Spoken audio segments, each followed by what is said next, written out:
Bonjour, chers parents, chers apprenants. Je me présente, je m'appelle M. Momar Kébé, professeur de mathématiques au lycée de Ouakam. Nous sommes là aujourd'hui pour vous parler, chers candidats au bac, pour vous parler du bac de manière générale, du comportement que vous devez avoir pour préparer l'examen et surtout comment aborder aussi le sujet de l'examen, en particulier en mathématiques, le jour du bac. Maintenant, sans plus tarder, la première chose que je vous dis, c'est que vous devez avoir un comportement en amont, avant le jour de l'examen. Un comportement qui est très important, parce que ça vous permet d'être à jour, ça vous permet de mieux vous comporter le jour J. Comment faut-il se comporter durant ces 3 semaines-là qui restent avant le bac? La première chose que je vais vous dire, c'est d'abord, chers apprenants, il faut établir un emploi du temps. Un emploi du temps que vous devez essayer de respecter. Peut-être qu'il vous sera difficile de le respecter à 100%, mais il faut essayer quand même de le respecter. C'est très important. Et cet emploi du temps-là, ne vous basez pas sur vos camarades. Mais pour cet emploi du temps-là, il faudrait vous baser sur vous-même. Votre capacité. Qu'est-ce que je peux faire? Parce que vous vous connaissez vous-même mieux que quiconque. Donc vous devez établir un emploi du temps. Après cela, il faudrait impérativement privilégier le travail individuel. C'est très important, le travail individuel. Je ne dis pas qu'il faut tout le temps être seul, travailler, mais il faut le privilégier quand même. Maintenant, si toutefois que vous travaillez en groupe, il faut choisir ceux avec qui vous travaillez. C'est très important. Ne vous dites pas que c'est mon voisin de table, ou bien c'est mon camarade, c'est mon ami. Donc non. Mais quelqu'un avec qui vous vous entendez, quelqu'un avec qui vous pouvez avoir une certaine complémentarité. Maintenant, après cela, il faut avoir l'habitude aussi de lire et de relire au maximum le cours. C'est très important. Surtout en mathématiques ou bien en sciences de manière générale. Parce que, vous l'avez même vous-même constaté, parce que normalement vous avez déjà fait des sujets de bac, vous avez constaté que les questions de cours reviennent souvent. C'est ce qu'on appelle les questions de type 1. Ce sont des questions qui reviennent souvent, des questions où il faut restituer pratiquement le contenu du cours.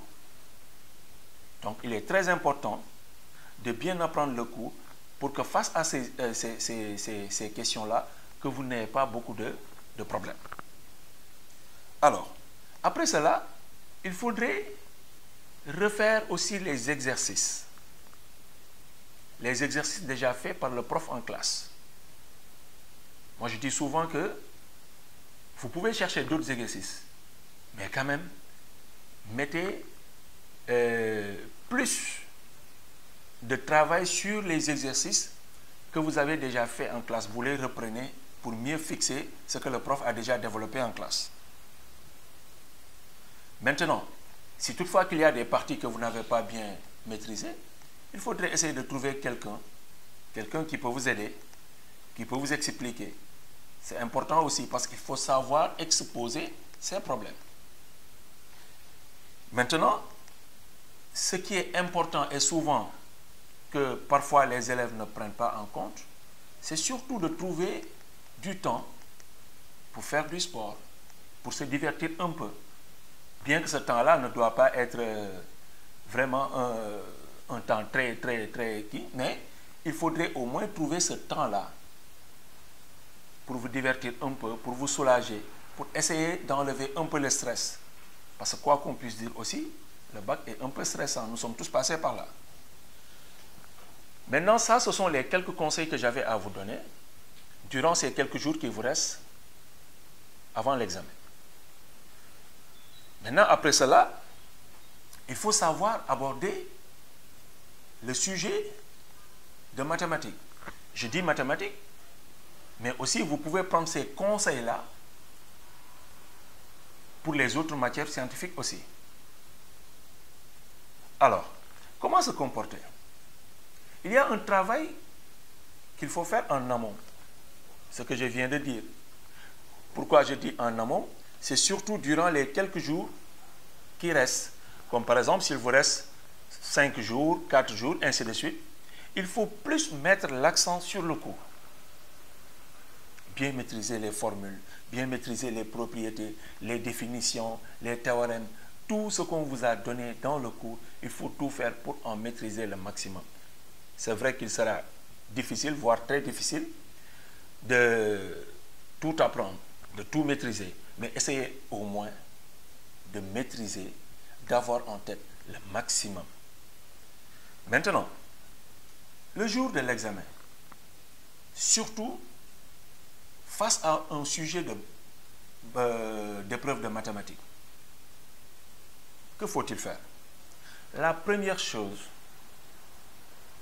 que les élèves ne font pas souvent et qui est très importante, c'est de lire intégralement le sujet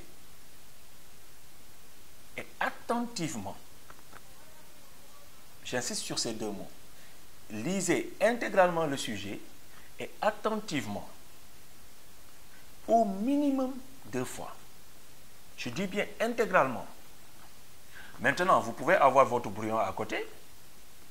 Si vous lisez comme par exemple une question de cours et que vous vous dites que ça, je ne veux pas l'oublier, vous pouvez peut-être accoucher quelque chose, dire que telle formule est égale à ça. Ça, vous pouvez le faire. Mais quand même, prenez le temps. Ça va vous prendre quelques minutes, parfois 10 à 15 minutes. Ce n'est pas beaucoup. Mais lisez intégralement le sujet et attentivement. Après cela, vous choisissez l'exercice par lequel commencer. Vous vous dites que je vais commencer par l'exercice 1. Je vais commencer par l'exercice 3. Je vais commencer par l'exercice 2. Choisissez l'exercice par lequel commencer. Et maintenant, après avoir choisi cet exercice-là, il faut relire cet exercice-là intégralement et attentivement. Je reviens sur ces deux mots, intégralement et attentivement. Vous avez choisi un exercice, lisez-le intégralement et lisez-le aussi attentivement. Au minimum encore 2 fois. Maintenant, là, vous pouvez commencer à faire votre production. Maintenant, lorsque vous écrivez, il faut d'abord écrire la consigne pour chaque question. Quand on vous dit donner la définition, démontrer, dites carrément, soit vous écrivez je démontre, démontrons que, soit à démontrer, ça dépend de vous. Mais en tout cas, écrivez la consigne de manière très claire. Ça va vous guider, vous. Et je dis bien, écrivez intégralement la consigne. N'écrivez pas une partie de la consigne et laissez une autre partie. Non, ce n'est pas bon. Écrivez intégralement la consigne. Après cela, après avoir terminé l'exercice que vous avez choisi, vous en choisissez un autre. Et vous procédez de la même manière. Lisez intégralement l'exercice. Chaque question, vous écrivez le numéro de la question, la consigne, ce qu'on vous demande de faire. Ça vous permet de vous préparer. Parce qu'une solution, un problème posé correctement est à moitié résolu. Donc, si vous écrivez correctement la consigne, si vous avez fait ce que je vous avais dit avant, là, dans ce cas, vous n'aurez pas de grands problèmes pour répondre aux différentes questions. Maintenant, il est tout à fait normal que vous soyez bloqué sur une question. C'est normal. Et là, c'est en ce moment-là qu'il faut savoir dominer sa peur et il faut savoir dominer aussi le stress. C'est très important. Il n'existe pas dans ce monde une personne qui n'ait jamais peur. Il n'existe pas dans ce monde une personne qui n'est jamais stressée. Moi qui vous parle, il m'arrive d'avoir peur, il m'arrive d'être stressé. Il m'arrive d'être fatigué. Comme tout un chacun d'ailleurs. Mais à chaque fois, qu'est-ce qui fait la grandeur de cette personne-là? C'est essayer de dominer cette peur, c'est essayer de dominer ce stress ou bien cette fatigue. Donc, lorsque vous êtes stressé, peut-être prenez quelque chose je ne sais pas, sortez un peu, attendez. Bon. En tout cas, vous-même, vous devez savoir qu'est-ce qui va vous permettre de surmonter ce stress-là. Maintenant, prenez le temps de réfléchir. La réflexion est très importante. Ne répondez pas directement aux questions. Parce que j'ai l'habitude de dire à mes élèves que un exercice de mathématiques se trahit lui-même. Parce qu'on vous pose une question au niveau du numéro 1, on vous donne la réponse au numéro 3. Comment? On vous pose la question au numéro 1, maintenant après au numéro 3, on vous dit montrez que. Et on vous donne quelque chose. Quand on vous dit montrez que, on vous donne quelque chose, on vous a donné la réponse. Et là, dans ce cas, ça vous permet de savoir est-ce que moi, la réponse que j'ai donnée à la question 1, est-ce qu'elle est bonne ou pas? Si toutefois que vous vous trompez à la question 1, puisque souvent les questions sont liées, si vous vous trompez à la question 1, vous ne parvenez pas à montrer cela, c'est parce qu'il y a quelque chose qui cloche. Et là, dans ce cas, vous faites marche arrière, vous relisez et vous essayez de le faire. C'est pour cela qu'il est très important de prendre le temps de bien réfléchir et surtout de lire intégralement le sujet et l'exercice qu'on a choisi. Maintenant, après cela, après avoir fait votre production, prenez aussi quelques minutes pour relire tout ce que vous avez fait, pour corriger les éventuelles erreurs. Prenez le temps de vous relire. Et il est très important pour une personne de savoir se relire. Je ne dis pas de lire ce que vous avez en tête, non, pas du tout, mais ce que vous avez écrit sur la feuille. Parce que parfois, il peut y avoir des différences. Donc, ce sont ces comportements-là que vous devez avoir face à un sujet de mathématiques. Et comme je vous l'avais dit tantôt, un sujet de mathématiques, en particulier, mais aussi n'importe quel sujet de science. Parce que les autres matières scientifiques aussi sont liées aux mathématiques. Que ce soit les sciences physiques, vous-même vous l'avez constaté, qu'en physique, beaucoup de choses que vous faites, ce sont des notions que vous tirez des mathématiques. Par exemple, ce que vous faites au niveau de l'électricité, du courant et tout ça, ça ce sont des équations différentielles que vous apprenez en terminale S. Rien que cet exemple, ce que vous faites au niveau des forces, ce sont des vecteurs que vous avez déjà appris en troisième et dans les classes antérieures, que vous utilisez même en terminale. Donc vous avez vu que les sciences, les matières scientifiques sont liées. Donc le comportement là que je vous ai dit d'avoir face à un sujet de mathématiques, vous devez avoir ce même comportement-là, peut-être le changer un tout petit peu, parce que la matière a changé, peut-être, mais quand même, essayez d'avoir ce comportement-là avec les autres matières, cela peut vous aider. Ceci dit, un sujet, le contenu maintenant du sujet de mathématiques. Vous avez très souvent 3 exercices ou 4. Et très rarement 5. Mais vous en avez 3 exercices. Et vous avez toujours des questions, je vous l'avais dit au départ, qui sont liées directement au cours. D'où l'importance de bien apprendre le cours. On vous demande telle définition, on vous demande telle formule, parfois on vous dit de répondre par vrai ou faux, on vous donne des QCM, on vous donne des QCM où il y a plusieurs réponses qui sont bonnes, ainsi de suite, ainsi de suite. Donc ça, ce sont des questions qui sont liées directement au cours. Et quels sont les chapitres les plus fréquents? Les plus fréquents, excusez-moi. Les chapitres les plus fréquents, vous avez les nombres complexes. En tout cas, moi, je n'ai pas encore vu un seul sujet de bac où il n'y a pas de nombres complexes. Je ne dis pas qu'il n'existe pas, mais moi, je ne l'ai pas encore vu. L'autre chapitre qui revient souvent, ce sont les fonctions usuelles. Entendez par fonction usuelle la fonction ln, exponentielle et même les fonctions numériques, les fonctions simples. Donc, et après cela, il y a aussi la probabilité qui revient souvent. Cette année, on a enlevé la statistique et les équations différentielles, mais ces 3 chapitres-là sont les chapitres les plus fréquents dans les sujets de bac. D'où il est important d'essayer de tout faire pour maîtriser tout le contenu du cours qui parle de ces chapitres. Ok. Maintenant, certainement, il y aura des candidats qui vont subir les épreuves du second tour. À ces candidats-là, je leur dis que ce que vous devez faire est de ne pas vous dire que j'ai déjà réussi. Non, pas du tout. Vous devez subir les épreuves du second tour.